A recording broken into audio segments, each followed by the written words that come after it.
இன்னைக்கு இஸ்லாமின் கோட்பாடு எல்லாம் நினச்சிட்டு போனால் இல்லை அவங்க மோனோதீசம் ஒரு ஏக இறைவன் வணங்குறாங்க, அது பெரிய ஸ்ட்ராங் நினைப்போம். அது கிடையாது. ஏன்னா அவங்க சொல்வதற்கு முன்பதாகவே 2500 வருஷங்களாக ஆபிரகாம் மூலமாக ஒரே தேவன் தான் உண்டு என்பதை ஆண்டவர் ஆபிரகாம் பிள்ளைகளுக்கு சொல்லி தந்துட்டாங்க.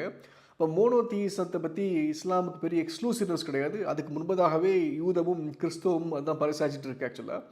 அடுத்து பார்த்தீங்கன்னா இஸ்லாம் பொறுத்த வரைக்கும் இன்னொரு ஒரு ஒரு மேஜர் பிரின்சிபல் சொல்லும்போது தொழுகை முறையை சொல்லுவாங்க. நான் அதையும் சொல்லியிருக்கேன். தொழுகை முறை என்பது யூதர்கள் இப்போ இல்லை, கிறிஸ்து வருவதற்கு 580ஆம் நூற்றாண்டிலே பார்த்திங்கன்னா பாபிலோன் நல்லா சிறைப்பிடிச்சு போகும்போது அவங்க அப்போருந்தே பார்த்திங்கன்னா அவங்க 3 வேளை தொழுகை செய்கிற பழக்கம் உண்டு. அதனால் அதுவும் எக்ஸ்க்ளூசிவ் கிடையாது. அது மாத்திரம் இல்லை, ஜொராஸ்ட்ரிய மதத்தை சேர்ந்தவர்களும் ஏற்கனவே சொல்லியிருக்கேன், அவர்களும் ஒரு நாளைக்கு 7 தடவை தொழுகை செய்த வழக்கம் அவங்களுக்கு உண்டு. அப்போ தொழுகையும் எக்ஸ்க்ளூசிவ் கிடையாது ஆக்சுவலாக. அப்போது